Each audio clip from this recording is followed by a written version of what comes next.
వాక్యం వినకుండా ఎంత మన జీవితాన్ని సరిచేసుకోవాలన్నా సరవదు. వాక్యం వింటేనే హృదయము శుద్ధి అవుతుంది. శుద్ధి అవ్వాలి అంటే బట్టకు శుద్ధి కావాలంటే ఏం చేయాలంటే సబ్బు పెట్టి బండకేసి ఏం చేయాలి? బండకేసి బాధకుండా వాషింగ్ మిషన్ ఉంది కదండి, బండకేసి బాధేది, అది కూడా బాగుంది. ఇటు అటు కొడుతుంది. ఇటు అటు కొడితేనే ఏమవుతుంది? శుద్ధి అవుతుంది. మన జీవితాల్లో కూడా విశ్వాస జీవితంలో ఒక మనిషి సరైపోవటానికి కారణము, సరవటానికి రీజన్ ఏంటి అంటే అటు ఇటు దెబ్బ తగిలితేనే మనిషి జీవితం సెట్ అవుతుంది. దెబ్బ తగలకుండా సరైపోతాననుకునేవాడు ఈ ప్రపంచంలో ఎవడు లేడు. అట్లని చెప్పి ఎటుబడితేడు కొట్టుకుపోయినా చంచలత్వం అంటారు. ఎటుబడితేడు కొట్టుకుపోవడం అంటే ఏంటి? బైబిల్ గ్రంథంలో యాకోబు, ఇశ్రాయేలు అనే భక్తుడు ఉన్నాడు. ఆయనకు ఒక పెద్ద కుమారుడు ఉంటాడు. తండ్రి ఆయనకు పెట్టిన పేరు ఏంటంటే, ఇది సంచలత్వం, నీలవలే ఉంటావు నువ్వు అంటాడు. నీళ్ళు ఏం చేస్తాయండి? ఇటు పొలం ఉంటే అటు ఉరిగిపోతాయి. మన బ్రతుకులు కూడా వాక్యము మనలోకి రాకపోతే, వాక్యం మనలో లేకపోతే చంచలత్వం వచ్చేస్తుంది. ఎటు బలం ఉంటే అటు. మీరు కాటాన్ని చూసారా? తర్వాత ఏం చేస్తుంది? ఎటు అయినప్పుడు స్టాండర్డ్ మధ్యలో సమానంగా ఉంటుంది. ఎటు బరువు ఉంటే అటు. భక్తి కూడా అలాగే అయిపోయింది. భక్తి కూడా అరిసేవాళ్ళతో అరవటం ఏమైపోతున్నాం? మనము దేవుడిని పెట్టామన్న విషయాన్ని మర్చిపోతున్నాం. అల్లరి చేసేవాళ్ళతో అల్లరి చేసేయటం, పనికిరాని మాటలు మాట్లాడేవాళ్ళతో పనికిరాని మాటలు మాట్లాడేద్దాం. వాళ్ళు తిడితే మనం కూడా 2-3 జోకులు వేసి వాళ్ళతో పాటుగా సరదాగా టయాన్ని గడపటం. దేవుని బిడ్డలారా, నా దేవుడు అది చెప్తున్నాడు, అపహాస్యకులు కూర్చుండు చోటు కూర్చుండొద్దు, వ్యర్థమైన సంగతులు పెట్టి నీ చెవిని వెయ్యొద్దు. ఆ చెవుకి దేవుడు పెట్టిన చెవు దురద గల, ఏదో ఒకటి చెవిలో పడకపోతే వాళ్ళ ప్రాణం ప్రశాంతంగా ఉండదు. ఏదో ఒకటి మాట్లాడకపోతే వాళ్ళు ప్రశాంతంగా ఉండలేరు. దేవుని బిడ్డలారా, చంచలత్వము, వాక్యం ఎవరి హృదయంలో ఉండదో వాళ్ళకి చంచలత్వం వచ్చేస్తుంది. వాక్యం ఎవరి హృదయంలో అయితే ఉంటుందో వారు ఒంటరిగా బ్రతకడానికి ఇష్టపడతా ఉంటారు. ఒంటరిగా బ్రతకడం అంటే ఇక అందరూ వదిలిపెట్ట కాదు.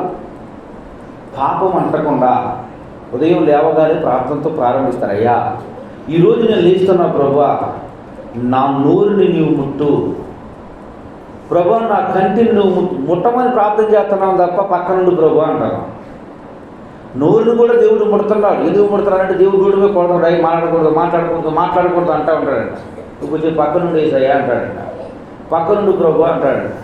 ఇంకోసారి చెప్పి గుర్తుంది కదా, విందులు కాడ అప్పుడంటే లేదు కానమ్మా, ఇది ఎవరి కాళ్ళల్లో పప్పులు వేసుకున్నారు. కానీ అప్పుడంటే ఒక 20-15 సంవత్సరాల క్రితం అంటే పప్పులు వేసుకునే స్థాయి స్తోమత ఎవరికి ఉండేది కాదు.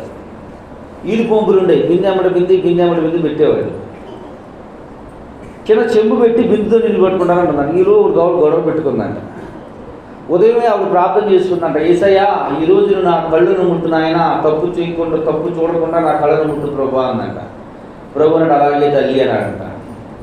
యేసయ్యా నా చెవులను ముట్టయ్యా, ఏమీ చెడు వినకుండా, అది ఆ చెడు ఇతరుల గురించి అయినా నా గురించి మాట్లాడుతూ ఉన్నా వినకుండా నా చెవులను ముయ్యి ప్రభు అన్నాడంట. అలాగే తల్లి అన్నాడంట. యేసయ్యా నా నోరును ముట్టయ్యా, నేను అర్థంగా మాట్లాడకుండా నా నోరును ముట్టయ్యా, యేసయ్యా అలాగే తల్లి అన్నాడంట. ప్రభు నా కాళ్ళను ముట్టయ్యా, గొడవకి వెళ్ళకుండా పాపంలోకి వెళ్ళకుండా అలాగే తల్లి అన్నాడంట. అన్ని ప్రార్థనలు బాగానే చేసింది. గబగబా ఇంటి పక్క పంపు ఉంది, వీధి పంపు. బిందు పెట్టుకుంటే ఓకే, నూనె గిన్నె కూడా పెట్టుకుంది. వరుసలో క్యూలో పెట్టుకుని వచ్చింది. ఇంట్లో ఏ సామాను లేకుండా సామాన్లు మొత్తం వరుస పెట్టేసింది. సరే సామాన్లు పెడితే వెనకమాల పక్కన పెట్టుకుంటూ వచ్చారు. ఎవరు అనుకుంటే ముందు పెట్టుకుంటే ఏమనుకుంటారు చెప్పండి? ముందు పెట్టుకుంటే ఏమనుకుంటారు? ఏ గిన్నె పెడితే ఆ గిన్నెలో నీళ్ళు పట్టుకుంటారు కావచ్చు అనుకుంటారు. ముందు పెద్ద గిన్నెలు 2 పట్టుకెళ్ళింది. ఆ తర్వాత ఇంకేమున్నాయి? చిన్నవి ఉన్నాయి. చిన్న గిన్నెకి కూడా పెద్ద గిన్నె పెడుతుందంట. ఏంటంటే ఇది వరుస వంత అనంట.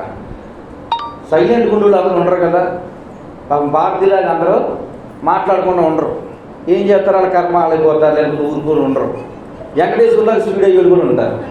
వచ్చి ఏమంది, నువ్వు పట్టుకున్న చిన్న గిన్నె నువ్వు పెద్ద గిన్నెతో పట్టడానికి కుదరదని చెప్పి కుదరదు అనేసరికి కుదరదు నా వరుస ప్రకారం నేను పట్టుకోవాలి, ఇది వరుస అన్నట్ట. రాత్రి కదా నువ్వు ప్రార్థన చేసుకుంటావు, నా కన్నులు ముట్టు, చెవులు ముట్టు, చెవులు ముట్టని దేవుడు ఏమో ముడతానని చెప్పాడని కూడా చెప్పావు, నాకు సువార్త కూడా చెప్పే బాధ నీ బుద్ధి ఏంటని అడిగిందట. లేదు నాకు నిండా వరుస ప్రకారం పట్టాలని చెప్పిందట. తర్వాత వాళ్ళు ఏం చేస్తారు చెప్పండి? పక్కన ఉన్నోళ్ళు పెద్ద పట్టుకున్నాడు, కోపం వచ్చి ఒక మాట మాట్లాడాడు. ఏం మాట్లాడుతున్నాడు? ఏసైనా అమ్మా ఇది నీకు తగ్గదు, వద్దు, చెవులు ముట్టమన్నావు, ఈ చెవు నాకు ఇచ్చేసారు, వద్దు తల్లి, వద్దమ్మా, వద్దు అన్నాడట.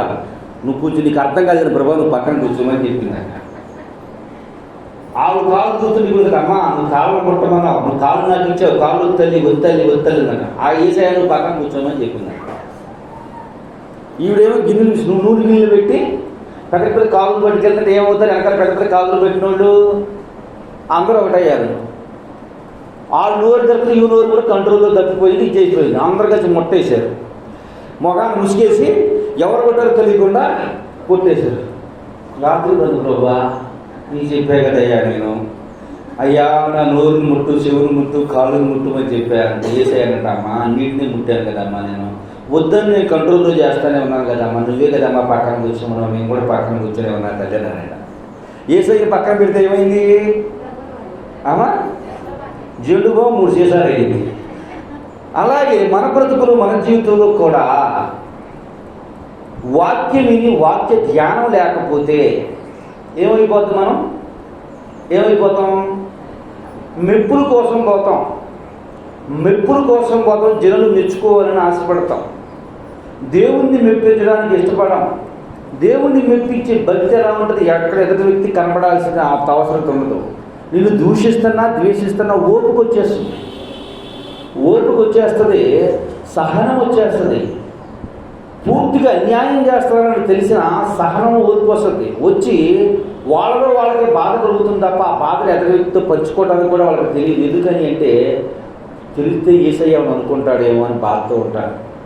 దేవుని బిడ్డలారా, దేవుడు నా జీవితంలో ఈ వాక్యము ఉదయంలోకి వెళితే తప్ప మన బ్రతుకులు సెలవు. వాక్యము మనలో నుండి నడుస్తూ ఉంటే, మన వెలుగు ప్రపంచాన్ని వెలిగించేదిగా ఉంటుంది. దేవునికి స్తోత్రం. అందుకనే వాక్యమేనండి. వాక్యం వినకపోతే మొట్టమొదటిగా నీ కుటుంబం నిన్ను గుర్తించదు, నీ కుటుంబం దగ్గర నీకు సాక్ష్యం ఉండదు. కోపం వచ్చి తిట్టినా వారికి ఏమనిపిస్తుంది చెప్పండి? కొంచెంసేపు తర్వాత అనవసరంగా తిట్టామేమో అని మనసు వస్తుంది. దేవుని బిడ్డలారా, దైవ గ్రంథంలో దావీదు గురించి సౌలు అంటాడు, దావీదు అపవిత్రుడై ఉండుట అసాధ్యము అంటాడు. దేవునికి స్తోత్రం. ఇంతకీ ఈ సౌలు ఎవరు? ఈ దావీదు ఎవరు? దావీదు తన దగ్గర పనిచేసే ఒక సైనికుడు. సౌలు రాజు. ఈ సౌలు రాజు సైనికుడైన దావీదును చంపడానికి పన్నాగాలు పన్నుకుంటూ ఒక విషయం దగ్గర దావీదును మెచ్చుకుంటాడు. ఏ విషయం తింటారా? భక్తి విషయంలో దావీదు గురించి సాక్ష్యం చెప్తాడు. దావీదు అపవిత్రుడై ఉండుట అసాధ్యము. దేవుని బిడ్డ,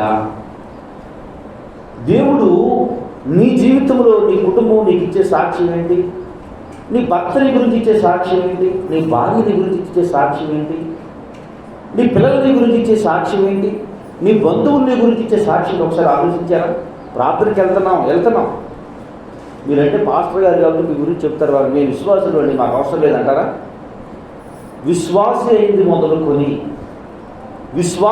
మొదలుకొని దేవుని బిడ్డ, నీ సాక్ష్యము నీ కుటుంబం ఇవ్వాలి, నీ నుండి, నీ బిడ్డల ఇవ్వాలి, నీ నుండి, నీ భర్త ఇవ్వాలి, నీ నుండి, నీ భార్య ఇవ్వాలి, నీ నుండి, నీ బంధువులు ఇవ్వాలి, నీ నుండి. ఆ సాక్ష్యం నీకు ఎలా వస్తుంది అంటే వాక్యము నీ హృదయంలో ఉంటే మాత్రమే వస్తుంది. వాక్యం నీ హృదయంలో ఉంటే మాత్రమే వస్తుంది. దేవుని బిడ్డ, నీ సాక్షిగా ధైర్యంగా దేవుని మీద నమ్మకంతో చెప్పగలను, నా బంధు జనాంగంలో కానీ ఎవరితోనైనా కానీ సాక్ష్యము నాకు నేను కాపాడుకున్నాను అని నేను ఆశపడుతున్నాను. కానీ నా గురించి సాక్ష్యం ఇచ్చేవాడు రేపొద్దున దేవుడే. ఎటువంటి సాక్ష్యం ఇస్తారంటే యేసయ్య మంచోడే కానీ ప్రార్థనకి వెళ్ళే విశ్వాసులు మంచోడు. నా గురించి ఏమంటారు? పాస్టర్ గారి గురించి కాదులే కానీ, ఎవరి గురించి కాదులే కానీ అందంటే గూడు వచ్చేసినట్టే. నా జీవితంలో దేవుడు నేను తప్పించి పక్కవారిని చూపించే స్థితికి నువ్వు ఎదగాలి అంటే ఏం చేయాలి? దేవునిలో ఎదగాలి. దేవుడు అవకాశం ఇస్తాడు ఎదగడానికి, అలాగే సాతానికి కూడా అవకాశం ఇస్తాడు. మరి ఈరోజు కంట్రోల్ తప్పుతారా? కంట్రోల్లో ఉంటారా? లోబడతారా? లోబడి బ్రతకరా? ఒక్కసారి నీకు అవకాశం ఇస్తాను, నువ్వు చూసుకోమని చెప్తాడు. ఆ అవకాశం ఇచ్చినప్పుడు వాడికి లోబడిపోయి వాడికి సరెండర్ అయిపోయే వ్యక్తుల్లో ఉన్నారేమో ఒకసారి మిమ్మల్ని మీరు పరిశీలించుకోవాలండి. దేవుడు ఎందుకు ఈ మాటలన్నీ మీతో చెప్తా ఉన్నాను అంటే, వాక్యం హృదయంలో లేకపోతే సాక్ష్యం ఇవ్వలేవు. వాక్యం హృదయంలో లేకపోతే నువ్వు బ్రతకలేవు. వాక్యము నీ హృదయంలో ఉంటే నీకు జనులు అవసరంలా. ఎవరెవరు కావాలి నీకు? నీ దేవుడు నీకు చాలు అనిపిస్తుంది. ఎందుకని అంటే నేను చెప్తున్నాను కదా, జుంట తేనెదారుల కన్నా ఆయన మధురమైన వాడు. దేవుడు నన్ను ఏమనుకుంటున్నాడు అని అనుకుంటావే తప్ప జనులు నన్ను ఏమనుకున్నారని ఎప్పుడు నీవు ఎదురు చూడవు. దేవుని దృష్టిలో నేను ఎలా ఉన్నాను అని దాని గురించి ఆలోచిస్తావు తప్ప జనుల దృష్టిలో నన్ను ఏమని ఎంతగా పోగొడుతానని ఎప్పుడు ఆశించవు.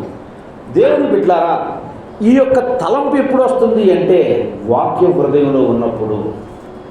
వాక్యం హృదయం ఉంటే దేవుడే నీ హృదయంలో ఉంటాడు. అనేకులకు సాక్ష్యం చెప్పే వ్యక్తిగా నీవు ఉంటావు.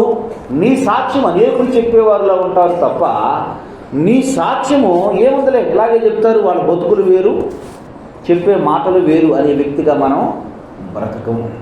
దేవుడు నీ నుండి నా నుండి ఆశించేది మాటలు చెప్పే క్రైస్తవుల్యం కాదు, క్రీస్తు కొరకు బ్రతికే క్రైస్తవ్యం కావాలని దేవుడు నీ నుండి నా నుండి కోరుకుంటున్నాడు. అందుకే కీర్తనల గ్రంథం మీకు ఎందుకు నేను ధ్యానంలో పెట్టాను అంటే, ప్రతి వ్యక్తికి ఈజీగా అర్థమయ్యే పుస్తకం కీర్తనల గ్రంథం. ఆ కీర్తనల గ్రంథం గత సంవత్సరం మొదలుపెట్టి ఆ సంవత్సర కాలం అవుతుంది. ఆగస్టు నెలలో స్టార్ట్ చేసాం. 2వ అధ్యాయం 4వ వచనంలో ఉన్నాం. ఒక సంవత్సరం మొత్తం ఒక అధ్యాయాన్ని మనం ధ్యానం చేసాము అని అంటే ఇంకా ధ్యానం చేయడం సరిగ్గా నాకు రావటం లేదని నేను అనుకుంటున్నాను. దేవుడు ఎంత ఘనుడు, ఎంత ఘనమైన వాడు. కేవలము 5 వచనాలను సంవత్సరం వినిపించాడు అంటే 5 వచనాలను సంవత్సరం వినిపించాడు అంటే ఆయన పాదాల చెంత చేరితే ఇంకా ఎంత గొప్ప గొప్ప సంగతులు దేవుడు తెలియజేస్తాడు. ఒకసారి మిమ్మల్ని మీరు చూసుకోనండి. వాక్యాన్ని చదవకపోయినా, వాక్యాన్ని ధ్యానం చేయకపోయినా మీరు సుస్థిరమైనటువంటి స్థానంలో మీరు ఉండలేరు. సుస్థిరమైనటువంటి వ్యక్తులుగా బ్రతకలేరు. సుస్థిరమైనటువంటి వ్యక్తులుగా క్రీస్తుకు సాక్షాత్తంగా బ్రతకాలి అని దైవ సేవకునిగా దేవుని నామం పేరట మీ అందరికీ మనవి చేస్తున్నాం. సరే, మనము ధ్యానాంశంలోకి వెళ్దాం. కీర్తనల గ్రంథము 2వ అధ్యాయము 4వ వచనాన్ని మనం ధ్యానం చేద్దాం. ఆకాశమందు ఆశీనుడగు వాడు నవ్వుచున్నాడు. అమ్మా, ప్రభు వారిని చూసి అపహసించుచున్నాడు. ఎవరిని చూసి అపహసించున్నాడని చెప్పుకున్నాం మనము. దురాలోచనలు చేయు వారిని గురించి. రెండు దేవుని బిడ్డల మీద విరోధముగా అపహసించిన వారిని దేవుడు అపహసిస్తున్నాడు. దురాలోచనల గురించి మనం ధ్యానం చేస్తున్నాం. ఇంకా అపహాస్యం గురించి మనం ఎవరి దురాలోచనలు పొందేవాళ్ళు? దేవుణ్ణి ఎరిగిన బిడ్డలా, దేవుని ఎరగనటువంటి వారా? దేవుణ్ణి తెలుసుకున్నటువంటి వారే, దేవునిని ఎరిగినటువంటి వ్యక్తులే. ఈ దురాలోచనలు ఎలా ఉంటాయి, ఎక్కడున్నాయి అని అంటే ఇందాక చదువుకున్నాం. మార్కు సువార్త 7వ అధ్యాయము 21వ వచనం నుండి 23వ వచనం వరకు. నేను స్పీడ్గా లాగించట్లా, నిదానంగా చెప్తున్నాను, మీకు అర్థం అవ్వాలి అని. లోపల నుండి అనగా మనుషులు హృదయములో నుండి దురాలోచనలను, జారత్వమును, దొంగతనమును, నరహత్యను, వ్యభిచారమును, లోభమును. ఈరోజు లోభం గురించి మాట్లాడుకుందాం. ఈరోజు అంశం ఏంటండి? లోభము. ఈ ఆలోచన ఎక్కడి నుంచి వస్తుందంట? లోపల నుండి. ఇది దేనికి సాదృశ్యము? దురాలోచనకు సాదృశ్యము. దేవుడు ఎందుకు నవ్వుతాడు? లోబితనాన్ని చూసి నవ్వుతాడు. లోబితనానికి పిసిరితనానికి తేడా ఏముందా? లోబితనము పిసిరితనము, పిసినారితనము లోబితనము. దేవుని బిడ్డలారా, దైవ గ్రంథములో లోబి కలిగిన బైబిల్, లోబితనం కలిగినటువంటి వ్యక్తి గురించి దైవ గ్రంథంలో దేవుడు తెలియజేసి, అతని పేరు నాబాలు. నాబాలు గురించి ఎక్కువ చెప్పను కానీ, ఎందుకనంటే ఈ మధ్య ప్రసంగం నేను గంటలు చెబుతుంటే మీకు అర్థం అవట్లా. పక్కన ఉన్నటువంటి యూట్యూబ్ ఛానల్లో ప్రసంగం దయగారు ఏంటి కేవలం అర్ధగంటలోనే ముగించేస్తున్నారంటే మా సంఘం వెళ్ళలేకపోతున్నారమ్మా, అందుకని అర్ధగంటతో ముగిస్తున్నానని చెప్పాను. గత 2 వారాల నుంచి అర్ధగంటలోనే ప్రసంగాన్ని నేను ముగించేస్తున్నాను. మీకెలా తెలుసు అయ్యారు మేము చెప్పామంటే మీకు ముఖ కవలికలే వాక్యం చెప్పాలా వద్దా అనేది నాకు అర్థమైపోతుంది. నేను వాక్యం చెప్తూనే ఉన్నా, మీరు మాట్లాడుకుంటూనే ఉంటున్నారు. అంటే అప్పుడు వాక్యం చెప్పమనా వద్దనా? చెప్పాలన్నా వద్దనా? నువ్వు చెప్పేది నువ్వు చెప్పుకో, టైం వరకు మనం ఇక్కడ టైం అయిపోతా, టైం అయిపోతా మేము వెళ్తాం. ఇక అలాంటప్పుడు వాక్యం చెప్పడం ఎందుకు చెప్పండి? రోజు అనుదిన వాక్య ధ్యానము చేస్తూనే ఉన్నా, డైలీ ఉదయం వాక్యం చెప్తూనే ఉన్నా. అయినప్పటికీ కూడా మీరు ఎందుకు వచ్చారు అంటే దేవుని సన్నిధిలో దేవుని మాట వినటానికి. అందుకే శ్రద్ధగా వాక్యం వినటం నేర్చుకోండి. అది వాక్యం అంచె ఆచరణలో పెట్టడానికి నేర్చుకోండి. బోధించే టీచర్కి బట్టతలు ఉంది కదా అని చెప్పి బయాలజీ సబ్జెక్ట్ ఉంది, జీవశాస్త్రం, దాని గురించి చెప్తూ ఉంటాడుతాను. ఆ చెప్పే వ్యక్తికి బట్టతలు ఉంది కనుక నేను కూడా ఆ బట్టతలం డాక్టర్ దగ్గర నేను చదువుకోను, ఆ చెప్పే టీచర్ నేను విన్నాను అంటే ఆయన తల నీకు వస్తుందని కదా. నువ్వు నేర్చుకోవాల్సింది ఏంటి? లెసన్. డాక్టర్ లావుగా ఉన్నాడు, నాకు వైద్యం చెప్తే నేను కూడా లావు అయిపోతాను అనుకుంటే అట్లా వద్దు. వాక్యంగా వినండి. మీ జీవితాలకి మీ కుటుంబాలకి ఆశీర్వాదకరంగా ఉంటుంది. ఇక్కడ దేవుడు చెబుతున్నటువంటి మాట శ్రద్ధగా వినమని దైవ సేవకునిగా మరలా మీకు తెలియజేస్తాను. వాక్యాన్ని శ్రద్ధగా వినండి. మీ జీవితాలు బాగుపడతాయి, కుటుంబాలు కట్టబడతాయి. అనుకోవచ్చు ఏంటి వాక్యం ఇంటుంటే ఇలాగే సెట్ అయిపోతుంది అని. దేవుడు మనతో చెప్పేది ప్రతిదీ కూడా అంటాడు, నువ్వు తలగా ఉంటావు తప్ప తోకగా ఉండవు, నువ్వు ముందువాడుగా ఉంటావు కానీ వెనకవాడుగా ఉండవు. ఇప్పుడు మనకు ఆల్రెడీ రోడ్డు వేస్తున్నారు, గ్రీన్ ఫీల్డ్ హైవే రోడ్డు. ఇప్పుడు ఒక రోడ్డుకు ఒక ఆకారం వచ్చింది. గూగుల్లో మ్యాప్ కొడితే రోడ్డు గురించి చూపిస్తుంది. మొన్నటిదాకా రోడ్డు గురించి చూపించిందా? మొట్టమొదటి నువ్వు ముందువాడుగా ఉంటావు. ముందు ఎవరు వచ్చారు చెప్పండి? మంది రోడ్లు బాగున్నాయమ్మా? సానుకూలంగా ఉందా? ఎట్లా ఉంది? తోటలు, దెబ్బలు, గట్టులు, చెరువులు ఇవన్నీ అడ్డం ఉన్నాయి కదా. ఏం చేశారు ముందు వచ్చిన వ్యక్తి? అవి మొత్తం సరి చేసుకుంటూ వెళ్ళిపోయాడు. దేవుడు కూడా అదే చెప్తున్నాడు, సరి చేసే వ్యక్తివి నీవు, ఒక వేని సిద్ధపరిచే వ్యక్తివి నీవు. ఆ వేని నువ్వు ఒక మార్గాన్ని నువ్వు వేస్తే ఆ మార్గం గుండా అనేకులు నడుస్తారు. దేవుడు చెప్పేది నీతో అదే. నువ్వు ముందువాడుగా ఉంటావు తప్ప వెనకవాడుగా ఉండవు. నువ్వు పైవాడుగా ఉంటావు తప్ప కిందవాడుగా ఉండవు. ముందున్న వ్యక్తివి తప్ప వెనకున్న వ్యక్తివి కాదని దేవుని వాక్యం తెలియజేస్తుంది. దేవుని బిడ్డలారా, దేవుడు చెబుతున్నటువంటి మాట దురాలోచనలు మనిషిని చూసి దేవుడు అపహాస్యం చేస్తాడు.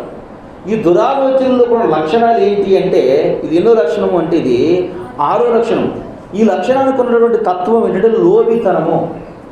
ఈ తనానికి ఏంటి? లోబితనము. లోబితనం అంటే ఏంటి? అత్యాశ. పర్యాయ పదము, వ్యతిరేక పదం కాదు, పర్యాయ పదం అంటే ఇంకొక దానికి అర్థం ఏంటి అంటే అత్యాశ. ఈ నాబాలు అనే వ్యక్తి పరిస్థితి ఏంటి అంటే, తన దగ్గర పనిచేస్తాడు, తన మందను దొంగలు ఎత్తుకుపోకుండా కాపలగా ఉంటాడు దావీదు. తాను మాత్రమే కాదు, తన జనాంగం మొత్తాన్ని కాపలగా ఉంచుతాడు. వారు రేత్రి ప్రశాంతంగా నిద్రపోతూ ఉంటే ఈయన వాటికి కాపలాగా ఉంటాడు. ఒక ఎలుగుబంటును దాంట్లోకి రానీయుడు, ఒక మృగాన్ని దాని తోడుకు రానీయుడు, దొంగలను ఎత్తుకుపోనీయుడు. ఈయన ఎంత పని చేసి, అయ్యా నీకు పని చేశాను, నాకు భోజనం ఇవ్వు అంటే ఈయన అంటాడు, ఏమంటాడు అంటే, ఎవడు గాయమన్నాడు నిన్ను? ఎవడు ఖాయమన్నాడు నిన్ను? మేమన్నా ఖాయమన్నామా? నువ్వే ఖాళీగా ఉండి నిద్ర పట్టక కాపలా కాసావు, నీకు ఏమి ఇవ్వను అన్నాడు. నీకు ఏమి? ఎందుకని చెప్పండి? లోబితనము.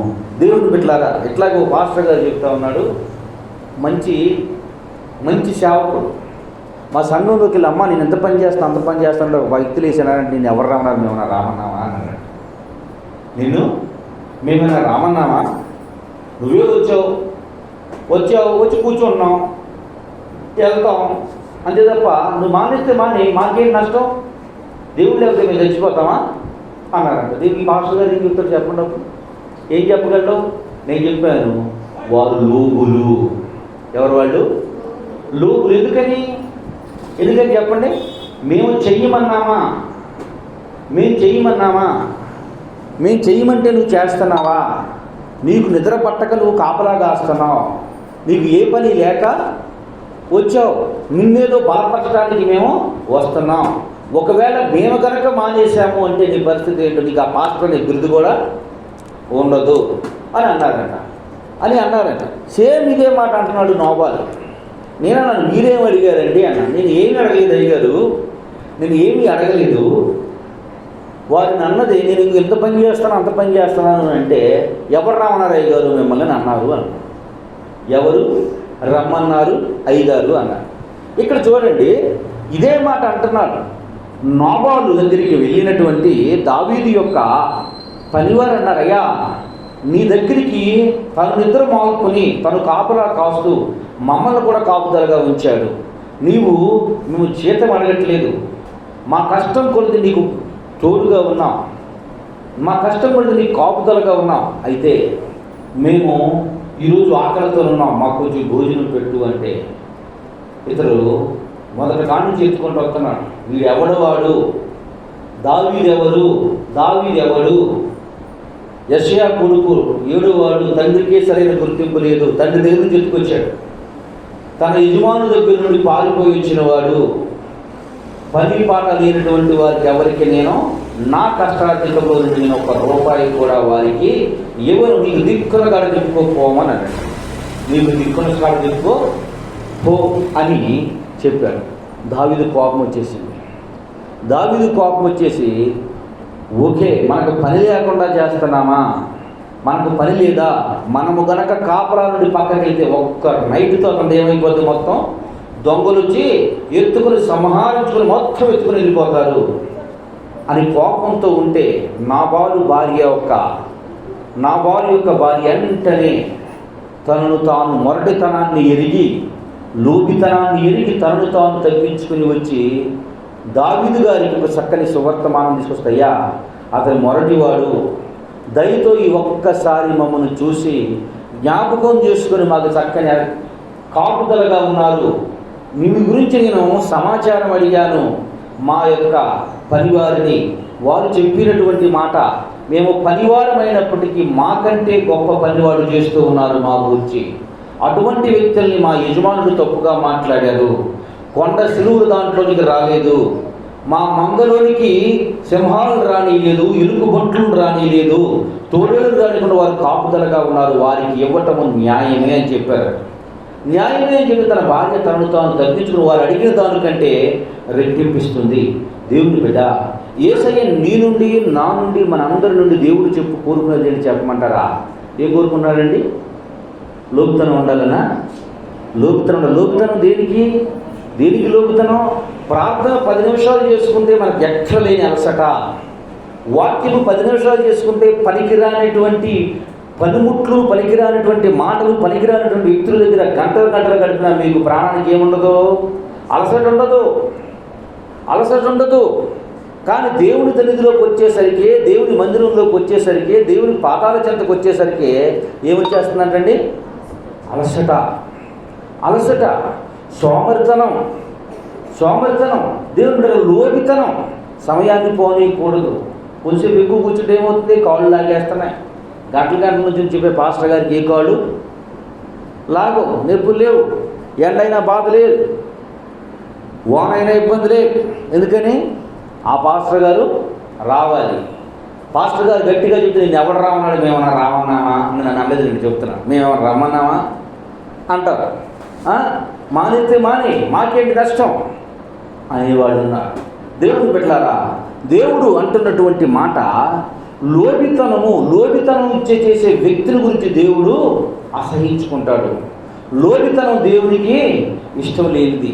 లోబి స్వభావము దౌర్భాగ్యపు స్వభావము. లోబి లక్షణాలు దేవుడు ఇష్టం లేనటువంటి లక్షణాలు.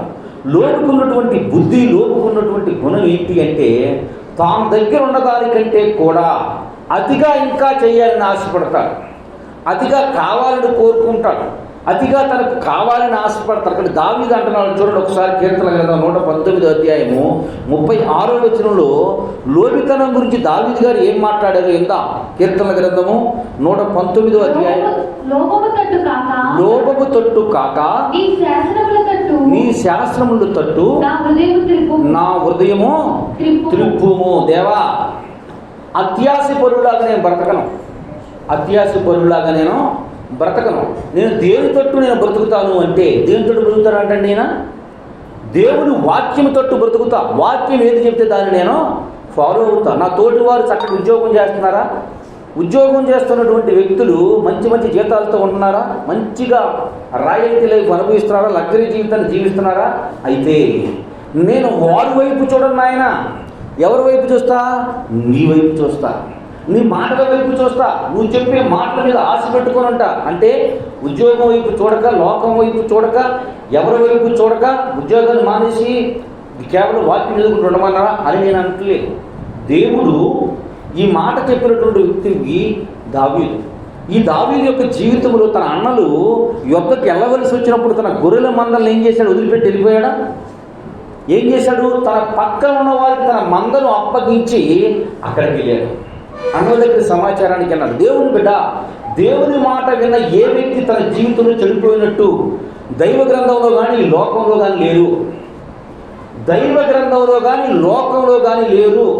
ఎందుకని అంటే గొర్రెలు కాసుకునేవాడు ఇంట్లో సరైన గుర్తింపు లేనివాడు, లోకంలో ఏ విధమైన ఐడెంటిఫికేషన్ లేదు, లోకంలో సరిగా గుర్తించేవారు లేరు. ఆ తన బ్రతుకుతున్నటువంటి ప్రదేశంలో ఇదే రోజు ఇదే స్థితిలో ఒకనొక సమయం ముందు దేవుడిని అడిగాను, ఏంటి ప్రభువా, ఏంటయ్యా ఇక్కడ చూస్తేనేమో సరైనటువంటి ఐడెంటిఫికేషన్ లేదు, సరైన గుర్తింపు లేదు, బయటికి వెళ్తేనే మంచి ప్రాముఖ్యత ప్రాధాన్యత ఎందుకుంది అంటే దావీదు గురించి ఆలోచించమని చెప్పాడు. దావీదు గొర్రెలు వేయడానికి వెళ్ళినప్పుడు దావీదు ఇంటికి సమూయేలు వచ్చినప్పుడు తన తండ్రి తనకు సరైనటువంటి సముచిత స్థానం ఇవ్వాల.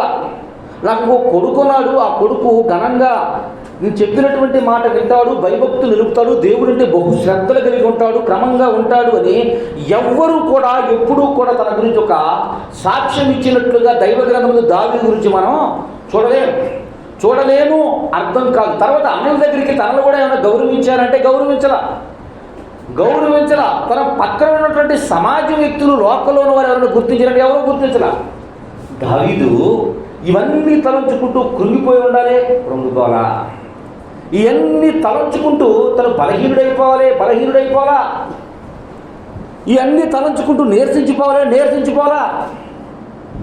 నన్ను ఎవరో గుర్తించట్లేదు, నేను పని చేస్తాను, నా భక్తులు ఎవరో గుర్తించట్లేదు, నేను ప్రయాసపడతాను, నా ప్రయాస నా తండ్రి గుర్తించట్లేదు, నా తల్లిదండ్రులే గుర్తించట్లేదు, అన్నదమ్ములే గుర్తించట్లేదు, మా ఊరే గుర్తించట్లేదు, నా పక్కన ఉన్న వారు ఎవరో గుర్తించట్లేదు కనుక నేను అయిపోయా, ఇంకెందుకు నా పాడు బతుకు అనుకోలే.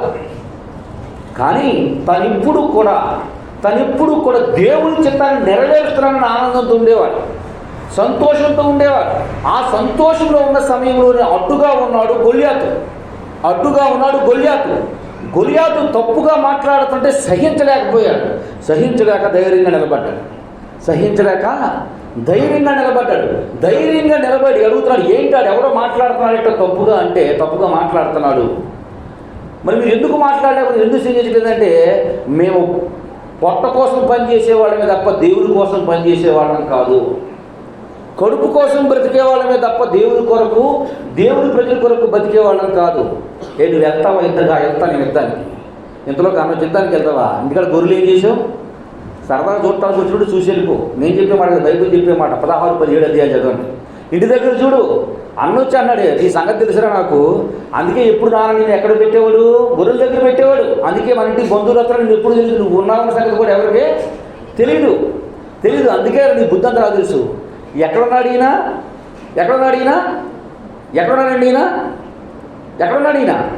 ఎక్కడికి వెళ్ళాడు ఈయన? తన జీవితంలో తను ఎప్పుడు రాజవుతాను ఊహించలా? రాజవుతానని ఊహించినటువంటి వ్యక్తి చెబుతున్నాడు, అయ్యా లోకము తట్టు లోకంలో బాగుపడ్డాడు వైపు నేను చూడను. ఇదిగో ప్రభువా, ఈ మాటలు ఉన్నాయే వీటిని తప్పిపోకూడదని వీటిని నేను అనుసరిస్తున్నాను, ఇటువైపు నేను చూస్తాను. లోకం కుటుంబాన్ని బట్టి ద్వేషించిన, జనాలను బట్టి ద్వేషించిన, సొంత వారిని తృణీకరించిన, పక్కన వారి అవమానకరంగా మాట వాళ్ళ వైపు నేను చూడను. నీ చిత్తాన్ని నేను నెరవేరుస్తున్నాను, నెరవేర్చట్లేదు, దాని వైపు మాత్రమే నేను చూస్తానయ్యా. నీ మాటల వైపు మాత్రమే నా హృదయాన్ని తిప్పుతాను ప్రభా. నేను ఎవరి వైపు తిప్పను, ఎవరి వైపు చూడను, వారి వైపు నేను చూడను. వాడు నా అన్న అంటున్నాను, అన్న వైపు చూడను. నా బంధువులు అంటున్నాను, వాళ్ళ వైపు చూడను. నా తండ్రి తృణీకరిస్తున్నాను, ఆడ వైపు చూడను. నేను లోకం తప్పుగా మాట్లాడుతున్నా, ఆ వైపు చూడను. నేను చూసేది దేవుని వైపే ప్రభా, నీ వైపేనైనా. శాసనం తట్టి నేను చూస్తాను. అందరూ తృణీకరంగా మాట్లాడారు. చెప్పండి, లోకంలో విలువ ఉందా? లోకంలో దావీదు అడ్రస్ అడిగితే దావీదు అడ్రస్ ఎక్కడుందని చెప్తారు? యెషయా కుమారుడు అంట. ఎవరు కుమారుడు అంటారండి? యెషయా కుమారుడు. యెషయా కుమారుడు దావీదు. ఇదిగో మేము అక్కడి నుంచి వచ్చాం. అసలు ఎవరు, నీ అడ్రస్ ఎక్కడ? పలానా ఏరియా. నీ పేరేంటి? పలానా ఇది. నువ్వు తండ్రి పేరేంటి? ఇది. వచ్చి అడుగుతున్నాడు. వచ్చి ఇంటి పక్కన అడుగుతాయా, ఇక్కడ యెషయా ఉన్నాడంటే ఆయన కుమారుడు దావీదు, ఆయన సంగతి ఏంటి? యెషయా కుమారుడా ఉన్నాడంట. పక్కన అడుగుతారు, ఉన్నారా? ఆయన కొడుకులు ఉన్నారా? కొడుకులు ఉండుంటారా? ఉన్నారా కొడుకులు? ఏమో మాకు తెలియదండి. ఆ కొడుకులు ఆరుగురు మాత్రమే తెలుసు. ఏడో కూడా ఇందో ఒకటి ఉన్నాడంట, మాకు తెలియదు. ఉన్నాడంట ఏంటి? ఎవరు అడుగుతున్నారు? ఎవరు చెప్తున్నారు ఈ మాట? ఎవరు చెప్తున్నారమ్మ ఈ మాట? ఎవరు చెప్తున్నారు ఈ మాట? పక్కన ఇంటి వారు చెప్తున్నారు. అంటే ఎక్కడ ఉన్నాడు పాపం? లోకంతో తనకు సంబంధం లేదు, మనుషులతో నాకు సంబంధం లేదు. నా దేవుని చిత్తాన్ని నేను నెరవేరుస్తున్నానో లేదో. వాళ్ళు వీళ్ళు దాగుతాడు. రోజు దావీదు ఏంట్రా మరి మూర్ఖుడా తయారయ్యో, మరి పిచ్చోడా తయారైపోయావు, జనంలో కలుపుతున్నారు. అప్పుడప్పుడు మెంజుడు గోలియాడికి వెళ్తాను, నువ్వు కూడా గోలియాడికి రావాలి. మెంజుడు ప్యాకాడికి వెళ్తాను, అప్పుడు రావాలి. ఇంకో మెంజుడు చేసాలు పెట్టుకుని వెళ్తాను, అప్పుడు రావాలి. దావీదు ఏమన్నాడు? తిరిగితే మీరు తిరగండి. అన్నలు అంటున్నారు చూసి, వాడు వేస్ట్ కాదు, వాడి నుంచి పట్టించుకోవద్దు, మనం రాని ఎంజాయ్ చేస్తాం. ఎవరన్నారు ఈ మాటలు? అన్నలు. అమ్మ జాగ్రత్త, నేను చెప్పేది సొంత మాటలు కాదు, బైబిల్లోని మాటలే చెప్తున్నాను. బైబిల్లో ఉన్న మాటలే చెబుతున్నాను. బైబిల్లో సంగతులే తెలియజేస్తున్నారు. వాళ్ళు మనల్ని తృణీకరిస్తున్నారు, వీళ్ళు మనల్ని తప్పుగా మాట్లాడుతున్నారు, వాళ్ళు మనల్ని మీరే వదిలేసుకుని వాళ్ళని. ఆయన బలిష్టమైన చేతుల కింద మనకి ఉంటే ఏం చేస్తాడు దేవుడు? ఏం చేస్తాడంటండి? ఆయన మీకు చూడండి ఒకసారి ఉంటుంది ప్రకటన పేతురు పత్రిక 5వ అధ్యాయం 7వ వచనం చూడండి అన్న. 5వ అధ్యాయం 7వ వచనం నుండి, దేవుడు తగిన సమయమందు మిమ్మల్ని హెచ్చించినట్లు ఆయన బలిష్టమైన చేతుల కింద దేవైన మనస్కులై ఉండి. అందరూ చెప్తారు, ఆ తిట్టినా నాకేం సంబంధం లేదు, నాకేం బాధ్యత లేదు, నేనేం పట్టించుకోవాల్సిన అవసరం నాకు, వదిలేసి చూసుకున్నాడు. ఇప్పుడు చెప్పండి, ఎటువంటి వ్యక్తి వార్డు నెంబర్కి పనిచేస్తాడా? పనిచేస్తాడా? ఇంట్లో ఉండేది వార్డు నెంబర్కి పనిచేస్తాడా? ఇంటి పక్కోడు తెలియదు. అమ్మ దావీదు ఎక్కడ ఉన్నాడు? బైబిల్ చెప్తుంది, నేను చెప్పాను. ఇంటి పక్కోడు తెలియదు. యేసుప్రభు మన దావీదు గారు ఎక్కడ ఉన్నాడు? యెషయా కుమారులు ఎంతమందిని అడుగుతుంటే ఏమో మాకు తెలియదు. ఆ 7 ఉన్నారు, 8వ ఉన్నాడు మాకు తెలియదు. నువ్వు చెప్పేవాడు తెలియదు. ఉన్నాడంట 8వ. ఎవరు అడుగుతున్నారు ఈ మాట?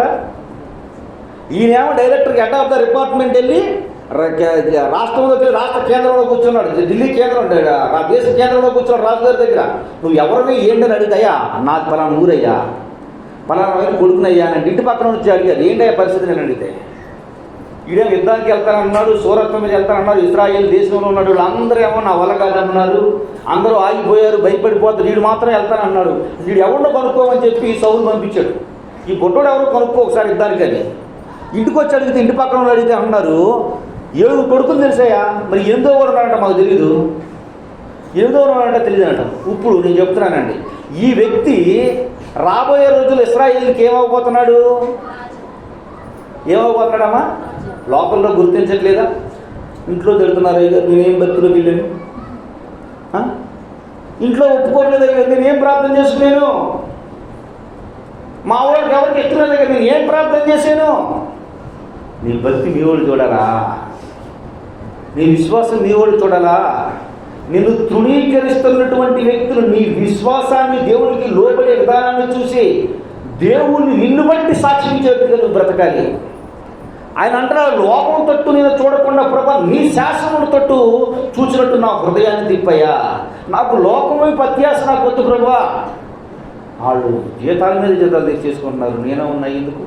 నాకంటే పొట్టోడు కూడా లక్షల జీతాలు వచ్చేస్తున్నాయి, నాకంటే తక్కువ చదువుకున్నాడు కూడా లక్షలు వచ్చేస్తున్నాయి. నేను చూస్తున్నాం ఎట్లా అయిపోయాడు. దీన్ని ఏమంటారు?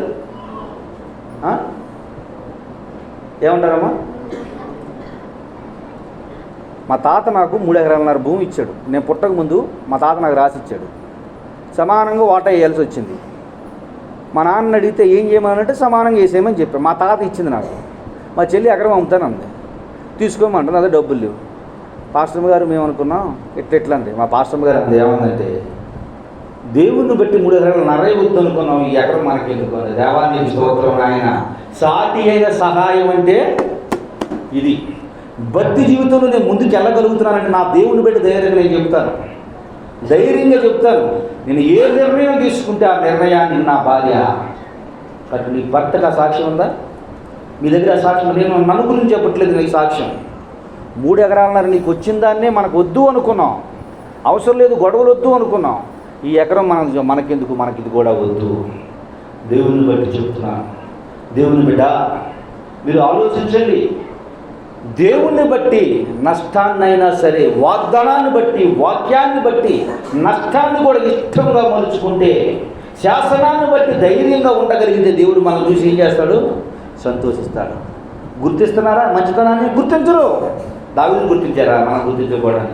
ఇవన్నీ ఎట్లా గుర్తొస్తున్నాయి మనకి? వాక్యం హృదయంలో ఉంటే గుర్తొస్తుంది. వాక్యం హృదయంలో ఉంటే గుర్తొస్తుంది. వాక్యం హృదయంలో లేకపోతే, వాక్యం హృదయంలో లేకపోతే గుర్తొస్తుందా? గుర్తుంటుందా? గుర్తుండదు. వాక్యం హృదయంలో లేకపోతే, నేను చెప్తాను, దేవుణ్ణి నమ్ముకున్న వ్యక్తి ఎన్నటికీ చెడిపోడు, ఎప్పటికీ చెడిపోడు. లాస్ట్లో నా సాక్ష్యాన్ని కూడా మీకు చెప్తాను ప్రసంగం ముగింపులో.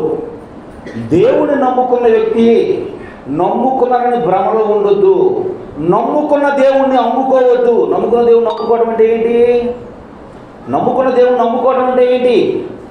ప్రార్థనకి వెళ్ళేవాడి దగ్గర మాత్రమే భక్తి, ప్రార్థనకి వెళ్ళేవాడి దగ్గర మాత్రమే నోరదుపులో ఉంటుంది, ప్రార్థనకి వెళ్ళేవారి దగ్గర మాత్రమే సూబదుపులో ఉంటుంది, ప్రార్థనకి వెళ్ళేవారి దగ్గర మాత్రమే మన మాటలు అదుపులో ఉంటాయి, మన బ్రతుకు అదుపులో ఉంటుంది. ప్రార్థనకి దాటిన దగ్గర మనది ఏమి అదుపులో ఉండదు. ఏమైపోతాం? వాళ్ళతో కలిసిపోయి గెలిచిపోతాం.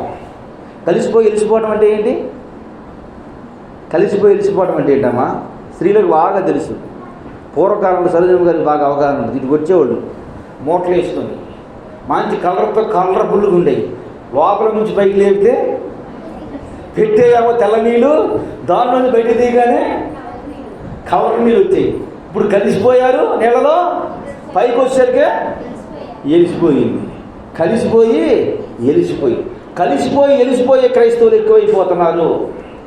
అది ఉండకూడదని దేవుడు నీ నుండి నా నుండి ఆశిస్తున్నాడు. దేవుడు బిడ్డ దావీదు అన్నాడు, లోపం తట్టు నా హృదయాన్ని తెప్పొద్దు, నీ తట్టే కదా. ఎవరో నిన్ను పట్టించుకోవట్లేదు అయినా పర్వాలేదు, నీ తండ్రి నిన్ను లక్ష్య పెట్టలేదు అయినా పర్వాలేదు, మీ అన్నలను తృణీకరిస్తున్నారు అయినా పర్వాలేదు, నీ ఊళ్ళో నీకు గుర్తింపు లేదురా అయినా పర్వాలేదు, నిన్ను అడిగితే నువ్వు ఉన్నావా అని అడుగుతున్నారు రా మమ్మల్ని అయినా పర్వాలేదు, నీకు ఆధార్ కార్డు లేదురా అయినా పర్వాలేదు, నీ రేషన్ సంగతి తర్వాత ముందు ఆధార్ కార్డే లేదురా నీకు అయినా పర్వాలేదు. ఎవరంటారు ఈ మాటలని? దావీదుని అంటున్నారండి, అయినా పర్వాలేదు. సరే ఎంతో ఒకటి సమాచారం తీసుకొచ్చారు. ఎవరి దగ్గరికి? సౌలు రాజు దగ్గర తీసుకొచ్చారు. ఓ నిజమేనాయా? ఆయన వీడు ఊళ్ళో ఉంటే పక్కింటి కూడా తెలియదయ్యా వీడు. చూడండి, పక్కింటి కూడా తెలియనోడు ఇప్పుడు ఏం చేస్తారంట? సౌలు డౌట్ వచ్చి, నిజంగా నువ్వు మీ నాన్నకు సంతానం అన్నా బాగానే ఉంది, నీ ఆధార్ కార్డు నాకు ఆధార్ కార్డు ఏంటో నాకు తెలియదు, ఓటు సంగతి నీకు ఆధార్ కార్డు నాకు తెలియదు, నీ రేషన్ రేషన్ సంగతి కూడా నాకు తెలియదు. ఏమీ తెలియదు. మరి యుద్ధం ఎక్కడ చేస్తామంటే నా దేవుని పక్షం యుద్ధం చేస్తాం. ఏం చేద్దాం? ఎవడో యుద్ధానికి వెళ్ళమని ఎవరికి వెళ్తానంటే ఇంటి పంపించమని చెప్పారు దేవుడు. చూడండి, పక్కింటి వాడికి ఈయన ఎవరో తెలియదు, కానీ ఎవరో తెలుసు, ఈయన ఎవరో రాజుకు తెలిసింది. లోకంలో. దేవుని బిడ్డలారా, మీకు మాట చెప్తాను, నేను చేసే సేవ ఎంతమంది తెలుసు అండి? నేను పాస్టర్ ఎంతమంది తెలుసు? సేవ చేస్తాను ఎంతమంది తెలుసు? ఎవరన్నా దేవుని గురించి వాక్యం చెప్పించడానికి ఇక్కడ నుంచి ఎవరైనా చెప్తే, ఇక్కడ వాళ్ళు ఎవరైనా ప్రార్థనకి వెళ్ళమని ఒక వ్యక్తి చెప్పినట్టు ఘనమైన సాక్ష్యం చెప్పాడు నా గురించి. ఏ గురించి చెప్పారనుకుంటున్నారు? అన్నయ్య ఇట్ట, తమ్ముడిట్ట, తాత ఇట్ట, పిల్లలిట్ట, ఇది అతను చెప్పినటువంటి సాక్ష్యం. ప్రభువా నీకు స్తోత్రం అనుకున్నా, ఇదిట్ట అదట్ట ఇదిట్ట అని చెప్పారు. సంతోషం. ఎందుకని నీతి నిమిత్తం హింసింపబడుతున్న మీరు పరలోక రాజ్యంలో మీ ఫలము అధికమగును. ఇవన్నీ ఎవరు చూస్తున్నారండి? ప్రభు వాళ్ళు చెప్తున్నారు కాబట్టి వాళ్ళ ముందు పేరు తెచ్చుకోవడానికి నేను ప్రయాసపడాలని నేను ఎప్పుడు ప్రయాసపడలా, ఎప్పుడు ఉరుకులు పెట్టలా, ఎప్పుడు పరుగులు పెట్టలా. వాళ్ళు తెలుసుకున్నారు, వాళ్ళు తెలుసుకోవాలని ఎప్పుడు నేను ఆరాటపడలా. దేవుని యొక్క మహాకృపను బట్టి ఒకానొక టైం వచ్చింది, దేవుడు తీసుకుని వెళ్ళాడు, దేవుడు చూపించాడు, దేవుడు గుర్తించాడు. దేవుడికి స్తోత్రం. మన వారం మీకు మాట చెప్పాను. నేను ఏం చెప్పానండి? సాక్షి చెప్పాను. గుర్తుందా? ఎవరికైనా గుర్తుందా? మన వారం నేను ఒక మాట చెప్పాను, గుర్తుందా? సాక్ష్యం ఒకటి చెప్పాను, గుర్తుందా? ఏం చెప్పానమ్మా? రైట్. దేవుడికి దీవించి ఆశీర్వదించును గాక. జనసేన పాస్టర్స్ విభాగం రాష్ట్ర అధ్యక్షుడిగా దేవుడు ఎన్నుకున్నాడు. దేవుడికి స్తోత్రం. పాస్టర్స్ విభాగానికి రాష్ట్రానికి అధ్యక్షుడిగా ఎన్నుకున్నాడు. దేవుడికి స్తోత్రం. ఇక్కడ లోకల్లో నేను చేస్తున్న పరిచర్యను బట్టి నేను పాస్టర్ని నేను చెప్తే తప్ప ఎవరు సరైనటువంటి ఐడెంటిఫికేషను ఒకానొక టైంలో, ఇప్పుడు కాదు, ఒకానొక సమయంలో చేసేవాళ్ళు కాదు. ఎవరు గుర్తించాడు? నాకంటే పాస్టర్లు లేరా? నాకంటే ఘనమైన వారు లేరా? గొప్పవాళ్ళు లేరా? మీరు నమ్మరు. మొహం కనపడకుండా దండలు వేశాడు. దేవునికి స్తోత్రం. అంటే ఒకదాన్ని సెల్ఫీలు దిగారు. అయ్యారు మాకు ఒక ఫోటో దిగాను. దేవుని బట్టి చెప్తున్నాను, నన్ను బట్టి కాదు. దేవుని బట్టి చెప్తున్నాను. దేవుని వాక్యం చెబుతుంది. లోపము తట్టు నా హృదయం తిప్పబడక వాళ్ళు బాగుపడుతున్నారు. వాళ్ళ వైపు తిరగక ప్రభువా, నీ శాసనములు తట్టు, నీ మాటలు తట్టు, నీ వాక్యం తట్టు తిరిగే తట్టు ప్రభువా, నన్ను సిద్ధపరచు ప్రభువా అని దావీదు గారు ఏం చేశారంటండి? ప్రార్థన చేశారు. మీ ప్రార్థన ఎలా ఉందండి? మీ ప్రార్థన ఎలా ఉంది? మీరు ఎటువంటి ప్రార్థన చేస్తున్నారు? భారత గురించి ఇంకొక మాట చెప్తున్నాను. అంటే భారత గురించి ఎగ్జాంపుల్ చెప్తున్నాను. మాకంటే చిన్నపిల్లలు అందరూ చేసి మా పిల్లలు ఉద్యోగాలు ఏమైనా తిరుగుతూనే ఉన్నాడు, వీడు ఇప్పుడు బాగుపడతాడు ఏంటో. అంటే భారత ఆనందం చెబుతున్నాను. నేను చెప్పాను, ఎవరినన్నా కోపాలు ఎక్కువ వచ్చేస్తున్నాయి, రియాక్షన్లు ఎక్కువ వచ్చేస్తున్నాయి కాబట్టి భారత నన్ను ఎందుకంటే అర్థం చేసుకోగలదు కనుక. అంటే మనిషి యొక్క ఆలోచనలు ఏముంటామంటే, మనం వ్యవసాయం చేసాం, మనకంటే వెనకాల వేసినా మనకంటే 4 బస్తాలు ఎక్కువ పట్టింది. దీన్ని ఏమంటారండి? లోభితనం, అత్యాశ. నా పిల్లల కంటే ఆ పిల్లలకి ఎక్కువ మార్కులు వచ్చేసాయి, నాకంటే ఎక్కువ చిన్నవాడైనా మంచి ఉద్యోగంలో స్థిరపడ్డాడు, నాకంటే గొప్పవాడైపోతున్నాడు, నాకంటే గనుడైపోతున్నాడు, నాకంటే పేరు ప్రఖ్యాతులు పొందుకుంటున్నాడు, నాకంటే ఆధిక్యతలో ఉన్నాడు, నాకంటే ఘనమైన స్థితిలో ఉన్నాడు. దీన్ని ఏమంటారంటండి? లోభితనము. దేవుడు చెప్తున్నాడు, లోభితనాన్ని దేవుడు ఏం చేస్తాడంట? అపహాస్యం చేస్తాడు. లోభితనాన్ని దేవుడు ఏం చేస్తాడండి? అపహాస్యం చేస్తాడు, అపహసించుకుంటాడు, చిన్న చూపు చూస్తాడు. దేవుడు నన్ను చూసి నవ్వుతాడు అని దేవుని వాక్యము తెలియజేస్తుంది. దేవుని బిడ్డలారా, దావీదు ఎవరి వైపు చూస్తానని చెప్తున్నాడండి? ఎవరి వైపు చూడాలంటున్నాడు? నేను ఎవరి వైపు నా హృదయం ఉండాలంటున్నాడు? ఎవరి వైపు నా చూపు ఉండాలంటున్నాడు? ఎవరి వైపు నా హృదయాన్ని తిప్పుకుంటానంటున్నాడు? ప్రభువు శాసనములు తట్టు, దేవుని శాసనములు తట్టు లోకంలో ఏ విలువ ఇవ్వలా, ఆ దగ్గరలో ఎవరో తనను గుర్తించలా. కానీ నేను దగ్గర గుర్తించే విలువే ఉందరా? ఎవరు గుర్తించాలి నిన్ను? ఇప్పుడు మీరు దారిని వెళ్తా ఉంటే మీకు ఒక వెళ్ళే దారిలో కళ్ళకు మెరుస్తా ఒక మొక్క దొరికిందండి. ఆ మొక్క దొరికితే సరే దొరికింది కదండి, తీసుకొచ్చి ఇంటికాడ రాళ్ళ ముక్క తీసుకొచ్చి తొట్టుకాడ వేశారు. కాలు కడుక్కుంటా ఉన్నారు, కాలు కడిగేసుకున్నారు దాని మీద. ఇంకా ఒక ప్రకాశం అయిపోతుంది, చీకటి అయితే ఆ రాయి మెరుస్తూ ఉంది. రోజు పిల్లలు దాని మీదకి వెళ్ళారు, 1కి వెళ్తున్నారు, 2కి వెళ్తున్నారు, కాలు కూడా కడుక్కుంటున్నారు. ఒక రోజున అనుకోకుండా చీకట్లో ఇల్లు ఓక వెలుతురు వస్తుందని చెప్పి మీ దగ్గర తెలిసిన బంధువులకో స్నేహితులకు ఎవరికో తెలియజెప్పారు. ఆ బంధువు ఏం చెప్పాడు అంటే, ఏంటో మెరుస్తుంది, ఒకసారి తీసుకెళ్ళి బంగారు షాప్ తీసుకెళ్ళి చూపిద్దామని చెప్పారు. ఈ రాయి చూడగానే చూసి చూడగానే ఇది అక్కడదే మీకు అన్నాడు. మీరేం చెప్తారు? మాదేనండి, మా ఇంట్లో దొరికింది, మా ఇంట్లో పడింది అంటారు. నాకు అమ్ముతారా, ₹1,00,00,000 ఇస్తున్నాను. మీకేమనిపిస్తుంది చెప్పండి? మీకేమనిపిస్తుంది? నాకేమనిపిస్తుంది తెలుసా? ₹1,00,00,000 మీద రోజు పిల్లలు 1-2 కింద అనిపిస్తుంది. ఈ ₹1,00,00,000 మీద రోజు కాలు పెట్టుకొచ్చింది అనిపిస్తుంది. అంటే చూడండి, దాని విలువ తెలియనప్పుడు ఉన్న పక్కన మొత్తం కూడా దాన్ని ఎలా చూసేవారండి? 10 రాళ్లలో ఒక రాయి, 10 రాళ్లలో ఒక రాయి. ఈ రాయి ఎక్కడికి వెళ్ళిన తర్వాత విలువ తెలిసింది? దాన్ని టెస్ట్ చేసే వ్యక్తి దగ్గరికి వెళ్ళినప్పుడు దాని విలువ తెలిసింది. ఇక్కడ మీరు చుట్టుపక్కల ఉన్న కూడా దాని రోజు మీదకి వచ్చి దాన్ని మొహం కొడుకుని ఉంటారు, దాన్ని కాలు పెట్టి తొక్కుంటారు. అందరూ తృణీకరించారు. తృణీకరించబడిన ఆ రాయి తృణీకారంతో పొందిపోయానని చెప్పి రాయి ఆత్మహత్య చేసుకుందా? నాకు విలువ లేదనుకుంటున్నా తను ఇచ్చేసుకుందా? తను ఆశపడింది ఒకటి. ఏం ఆశపడింది చెప్పమంటారా? ఎస్, వన్స్ అప్ ఏ టైం, ఒకనొక రోజు నాకు దేవుడు మంచి రోజు ఇస్తాడు. ఇచ్చిన రోజు వీళ్ళు తొక్కినటువంటి వీళ్ళందరూ కూడా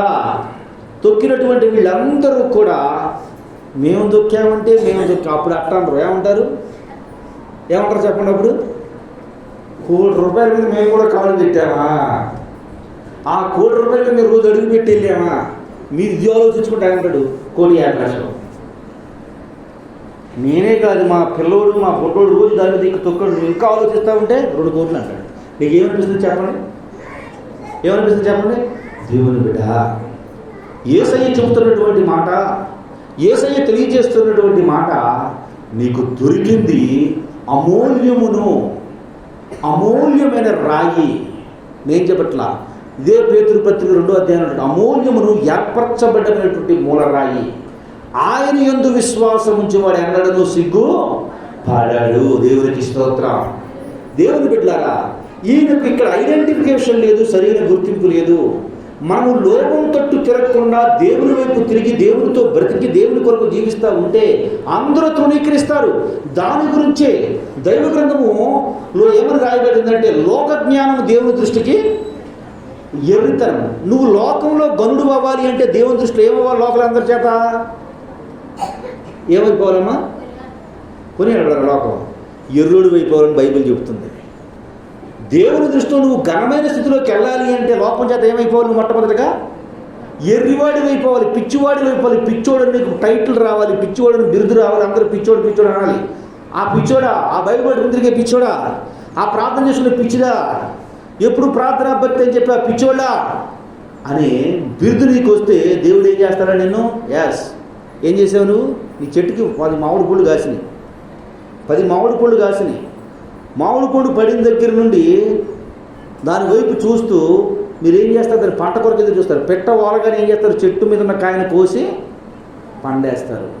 లోకం మొత్తం పిచ్చోడు అనే టైటిల్ నీకు ఎప్పుడైతే ప్రారంభించి స్టార్ట్ అవుద్దో దేవుడు ఏం చేస్తాడు? దాన్ని చూసి ఎస్, నువ్వు పాకానికి వచ్చేసావు, ఇక నువ్వు పంటకు వచ్చావు, నువ్వు ఫలింపుకి వచ్చేసావు, నువ్వు ఆశీర్వాదాలకి వారసుగా మూట కట్టుకోవడానికి వచ్చేసావు.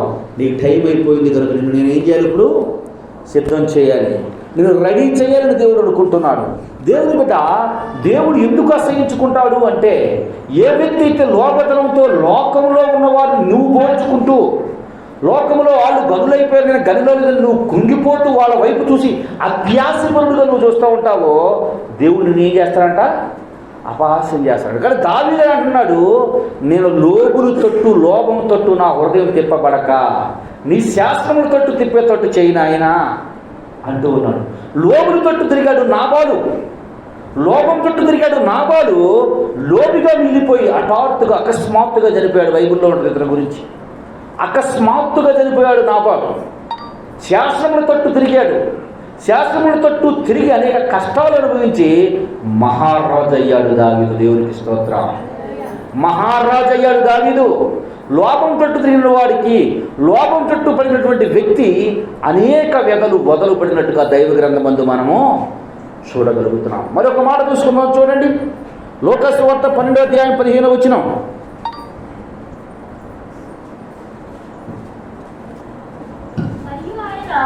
మరియు ఆయన ఆయన అంటే ఎవరండి? యేసు ప్రభు చెప్పే మాట. మరియు ఆయన మీరు ఏ విధమైన లోపాలు యొక్క డబ్బు సంపాదన కదా, ప్రతి విధమైన లోపం ఉంటుంది. జాగ్రత్త పడుడి. ఒకనికి కలిమి విస్తరించుట వారి జీవమునకు మూలము కాదని దేవుడు చెబుతూ ఉన్నాడు. ప్రతి విధమైన లోపం అంటే ఒక డబ్బుల విషయంలోనే కాదు. లోపం అంటే ఏ విషయంలోనండి? ఇద్దరు పిల్లలు ఉంటారు. పిల్లలిద్దరు పని చేస్తూ ఉంటాడు. ఆ పిల్లల దగ్గరికి వచ్చి తండ్రి చెప్తాడు, అమ్మో నువ్వు పెద్ద పెద్ద రాళ్ళు ఎత్తమో, ఎత్తే ఏమైపోతావు, నువ్వు ఒళ్ళు అలిసిపోతాయి. వాడు ఏమైపోతాడు చెప్పండి? పోరంబోకునుడు అయిపోతాడు. తల్లి టిఫిన్ క్యారేజ్ కడతాయి. అయ్యా నువ్వు కట్టిని తీసుకుని వెళ్ళి ఎవరికి పెట్టుకుని నువ్వు తిని మీ ఫ్రెండ్ పక్కన ఉంటే ఆళ్ళు కూడా తీసుకొని తిని. దీన్ని ఏమంటారండి? ఏమంటారమ్మ? ఇది లోబితనం. దేవుడు చెప్తున్నటువంటి వాడు ప్రతి విధమైనటువంటి లోబితనమునకు చోటు ఇవ్వద్దు. వాడు కండపూసుకున్నాడు, రేపు కొవ్వుగా మారింది. ఆడుదరికి నడుపుతున్న పరిస్థితి ఏమవుతుంది చెప్పండి? ఏమవుద్ది? పోట్లు కడుక్కునే స్వభావాలు కొంతమందికి ఉంటాయి. పోట్లు కడుక్కునే స్వభావాలు వాడిని మెచ్చుకొని వాడి దగ్గర తీసుకొని వాడిని వదిలేసి, వీడిని మెచ్చుకొని వీడి దగ్గర వదిలేసి, కొంతమంది ప్రేమలు చూపుతున్నారు. నాకు ఆశ్చర్యం వేస్తూ ఉంటుందండి. సొంతోళ్ళ కంటే ఎక్కువ మాట అవసరం ఉన్నంతసేపు. అవసరం తీరిపోయిన తర్వాత వీడిని వాడేసాం, నీ పని అయిపోయింది, నువ్వు పక్కకి రా. తర్వాత ఎట్లా ఉంటుంది పరిస్థితి? బైబిల్ చెబుతుంది ప్రతి విధమైనటువంటి లోబితనము ఎదుటి ఎడలా వ్యక్తి ప్రేమ తప్పులేదు. ప్రేమ చూపించు. ఆ ప్రేమ నీ అవసరం తీరేది కాబట్టి మాత్రం ఆ ఉండే ప్రేమ బైబిల్ ఏం చెప్తుందండి? లోబితనం. ప్రతి విధమైన లోబితనము నువ్వేదో కూడబెట్టుకోవచ్చు అనుకుంటావేమో, అది కూడబెట్టనే కూడా పడదు, సమకూర్చబడదు. అది అక్కడ ఏమవుదో నిలవలో ఉండదు. దాని యొక్క పర్యవసానం జబ్బులు, దాని యొక్క పర్యవసానం అప్పులు, దాని యొక్క పర్యవసానం నష్టము, దాని యొక్క పర్యవసానం కోల్పోవడం జరుగుతుంది. దేవుని వాక్యము తెలియదు. ప్రతి విధమైన లోపతనానికి మీరేం చేయవద్దు అన్నాడు దేవుడు? సోటియొద్దు. ప్రతి విధమైన లోపతనానికి సోటియొద్దు. మీ మాట ఎట్లా ఉండాలి? అవునంటే అవును, కాదంటే కాదు. దావీదు గారు అంటున్నటువంటి మాట ఏ మాట అంటే, అయ్యా లోబితనం వైపు కాక నా చూపు నీ శాస్త్రంలో వైపు చూపు నిలపంటాడు. యేసయ్య చెప్తున్నటువంటి మాట ఏంటి అంటే, అయ్యా చెప్తున్నటువంటి మాట మీరు ఆ ఒక్క లోబితనమే కాదు, ప్రతి విధమైన లోబితనము. చాలా లోబితనాలు ఉన్నాయి. ఆ లోబితనంలో ఏ లోబితనం మీ దగ్గరికి రానియొద్దు. లాభం ఉంటే ఒక రకంగా, లాభం లేకపోతే ఒక రకంగా ఉండే లోబితనాన్ని మీరు చూపించొద్దు. మీరు ప్రేమించండి, ప్రేమ కలిగి ఉండండి. అవసరానికి ఉపయోగించుకునే లోబితనాన్ని మీరు ఇప్పుడు చూపించొద్దు అని దేవుని వాక్యము తెలియజేస్తుంది. ఒక్క మాట తెలిగించిన ప్రసంగాన్ని నేను ముగించేస్తా. చూడండి ఒకసారి. 1 తిమోతి పత్రిక 6వ అధ్యాయం 3వ వచనం నుండి 11వ వచనం వరకు ఒక్కొక్క మాట చదువుదాం. చదువుకుని నేను ప్రసంగాన్ని ముగించుకుందాం. 1 తిమోతి రాసిన పత్రిక, తిమోతి రాసిన మొదటి పత్రిక, తిమోతికి అపోస్తలుడైన పౌలు గారు యవన సేవకుడైనటువంటి తిమోతి గారికి ఆయన రాస్తున్నటువంటి పత్రిక 6వ అధ్యాయం 3వ వచనం నుండి 11వ వచనం వరకు.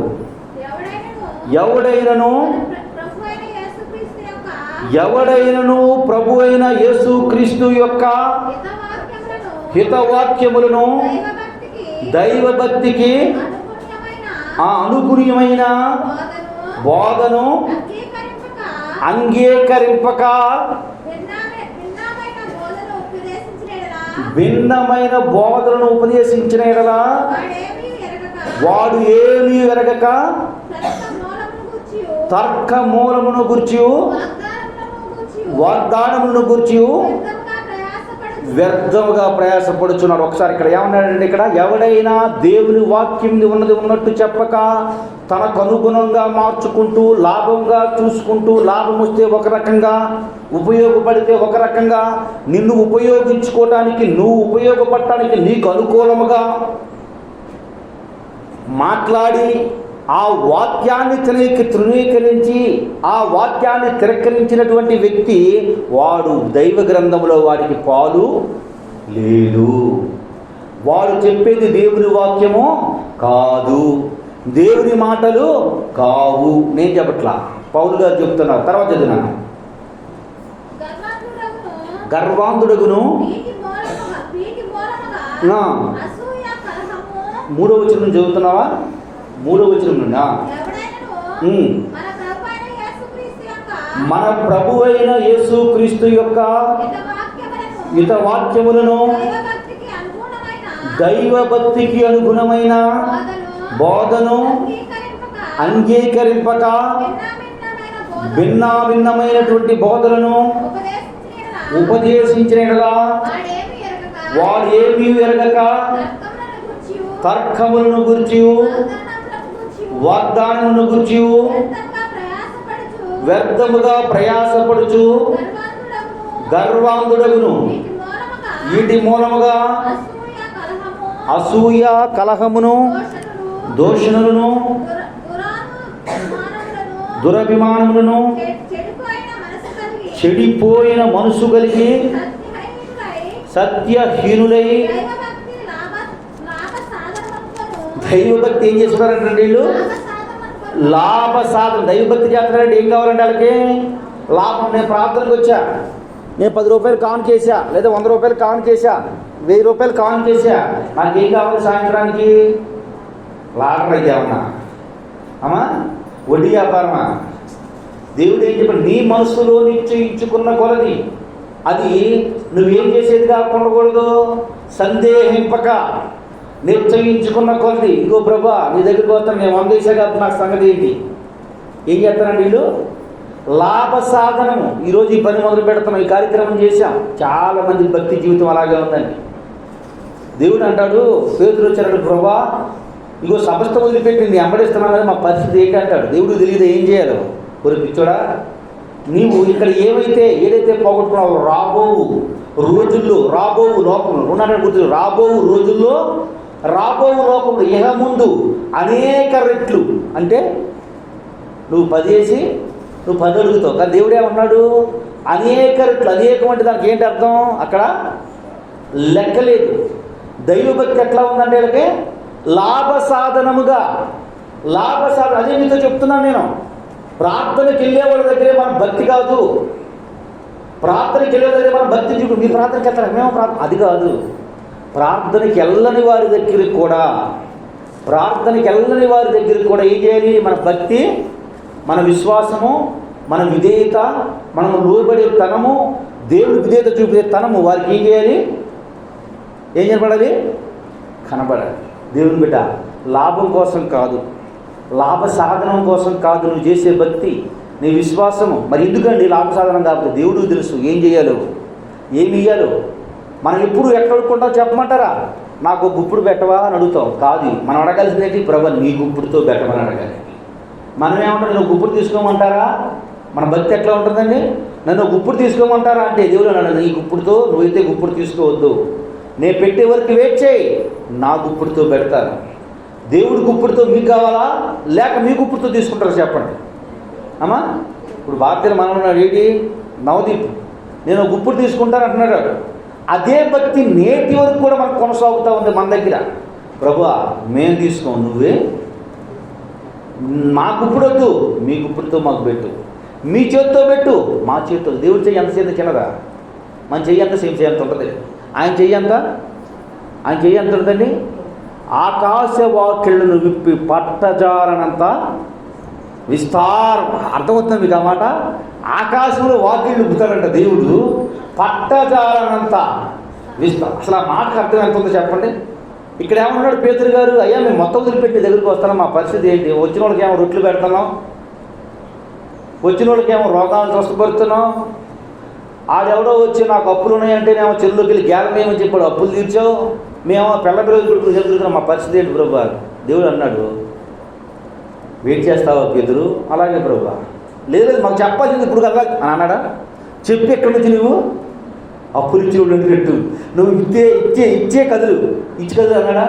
సరే ప్రభు అన్నాడు. అంటాడు తర్వాత కొంత దూరం వెళ్ళిన తర్వాత, పేతురు మీరు ఇప్పుడు ఏమైతే వదిలిపెట్టారో రాబో రోజుల్లో, రాబో లోకంలో ఇంతకంటే అనేక రొట్లు. ఆ రొట్లు ఎన్ని ఉన్నాయి ప్రభు అని అంటే మళ్ళీ మలాఖీ గ్రంథం దగ్గరికి వెళ్ళమంటాడు. మలాఖీ గ్రంథం అంటే ఆకాశ వాక్యాలను విప్పి మన కొట్లు ఎక్కడ నిండుతాయంట, మన కొట్లు ఎక్కడ నిండుతాయంట?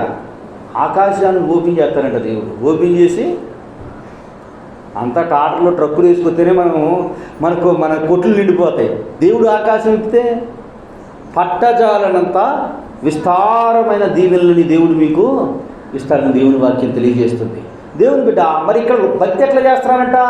లాభసాధనముగా. సరోజన గారితో నేను మాట్లాడాను అంటే నాకేం కలగాలి?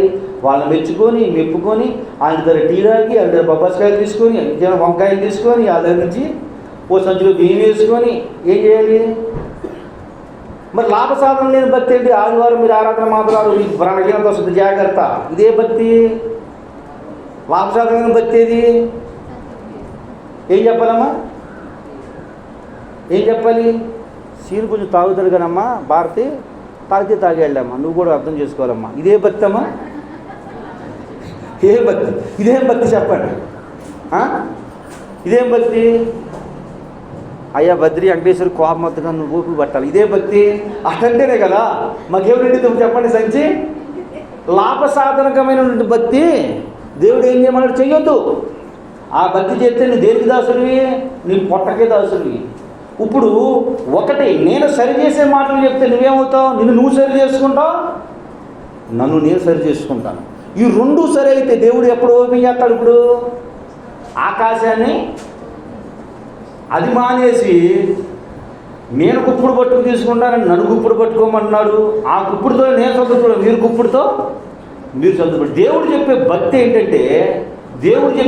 ఏంటంటే నీ భక్తి లాభసాధనంగా ఉండకూడదు. నువ్వు చేసే భక్తి, నీ భక్తి లాభసాధనంగా, లాభానికి ఉపయోగపడేదిగా ఉండకూడదు. దేవుని యందు నిన్ను నువ్వు సరిచేసుకునేదిగా, ఇతరులను సరిచేసేదిగా ఉండదు. దేవుని వాక్యం చెప్తున్న తర్వాత చదువమ్మా.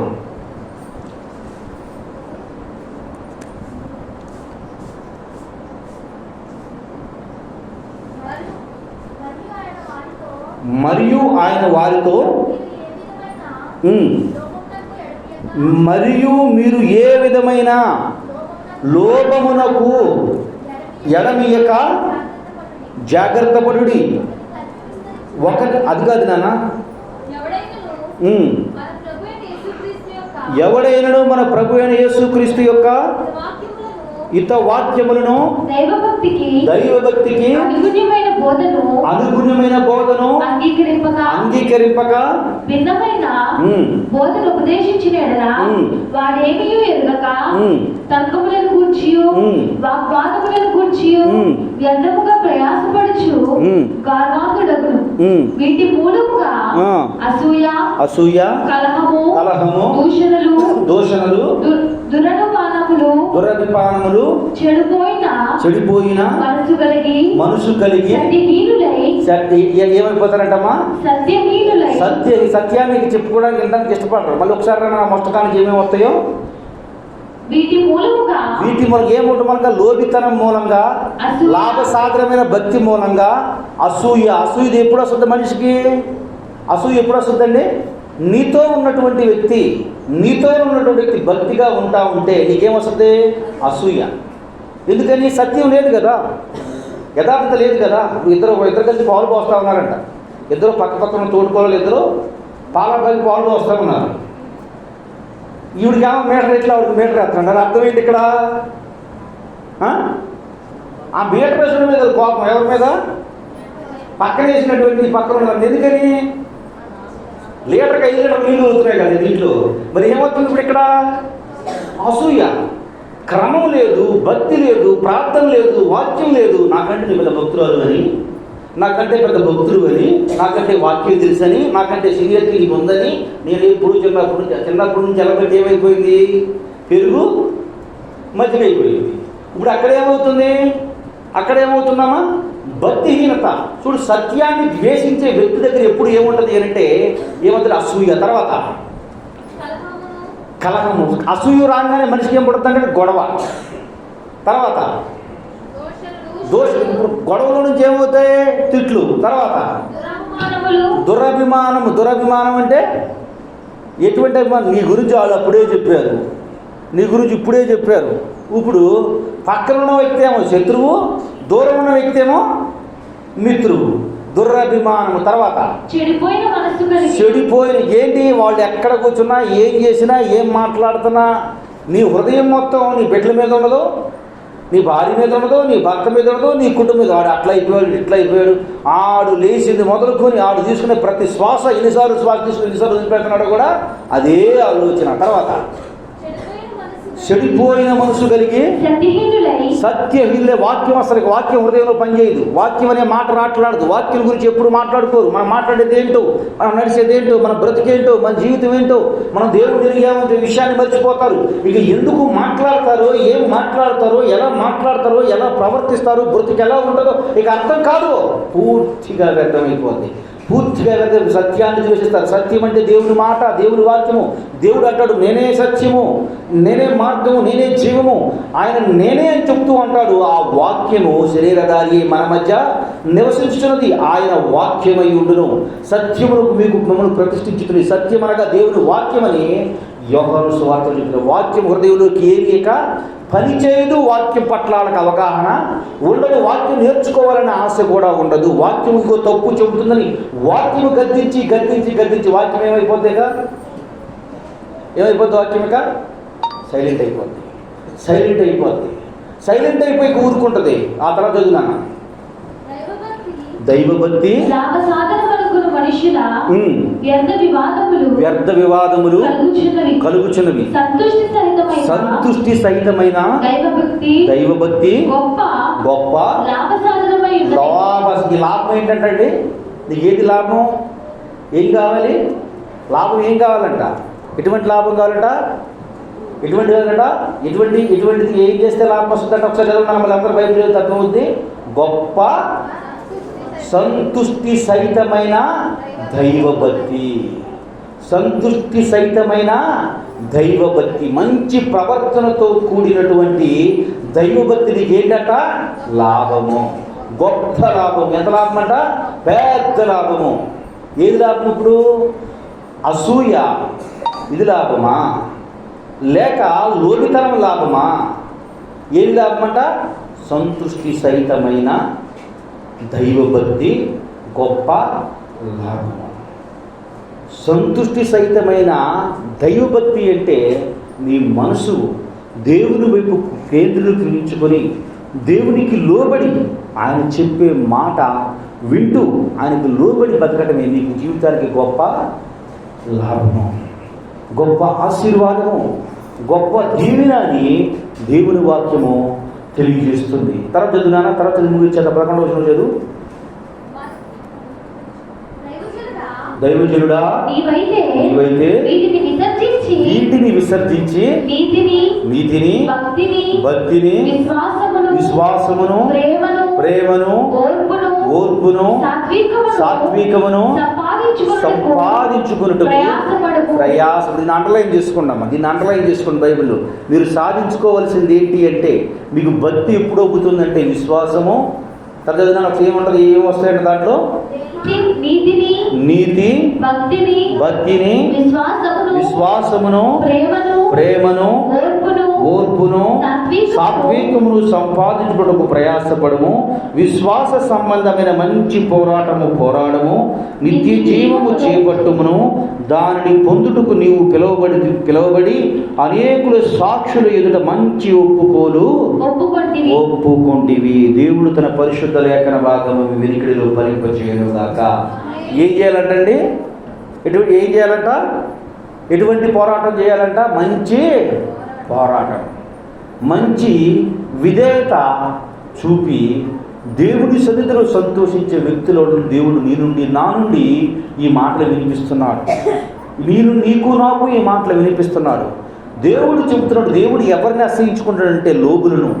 లోబి అంటే ఎవరంటే అత్యాసపరుడు. అత్యాస నానా విధమైన అత్యాస. నానా విధమైన అత్యాసపడే వ్యక్తి ఎవరు అంటే నాబాలు. అత్యాసపడినటువంటి వ్యక్తి ఎవరు అంటే దావీదు స్థానంలో ఉన్నటువంటి మన జీవితంలో కూడా ఐడెంటిఫికేషన్ దావీదుకు లేదు. లోకంలో తన పరిసర ప్రాంతాల్లో ఎవరు తనను గుర్తించారు అంటే రాజు అయిన వ్యక్తి గుర్తించాడు. ఆ రాజు మంచోడినా కాదు, సౌలు రాజు మంచోడా కాదు, కానీ గుర్తించాడు. తనకు రాజ్యము సమూయేలు ద్వారా వచ్చే వరకు తనను ఏం చేశాడు? ఒక గుర్తింపు కలిగినటువంటి వ్యక్తిగా తనను దగ్గర పెట్టుకున్నాడు. దేవుని బిడ్డలారా, లోబితనంతో ఉన్న నాబాలు మధ్యలో అంతరించిపోయాడు.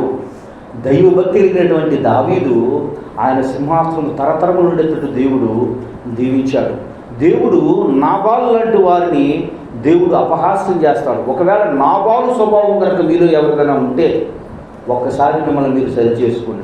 నాబాలు అపహసించబడ్డాడు. నిశ్చయంగా నాబాలు స్వభావం ఏ వ్యక్తికైతే ఉండదో వారు కూడా అపహసించబడతారని దేవుని వాక్యం తెలియజేస్తుంది. కనుక నాబాలు స్వభావాన్ని విడిచి దావీదు స్వభావాన్ని కలిగి శాస్త్రముల తట్టు మన హృదయాన్ని తిప్పి ఆయనలో ఉండి సంతోషించు కృపాస్థితి దేవదేవుడు అందరికీ అనుగ్రహించి ఆయన కృపలో బహుబలంగా అందరినీ వాడుకుని ప్రతి వారిని ఆయన చేత నింపునుగాక. ఆమేన్. తండ్రి నీకు వందనాలు, స్తోత్రములయ్యా. ప్రతి బిడ్డను వచ్చిన ప్రతి బిడ్డను నీ ఆత్మచేత నింపండి, నీ కాపుదలను భద్రపరచండి అయ్యా. తండ్రి నీవు అసహించుకునేది తండ్రి ప్రభా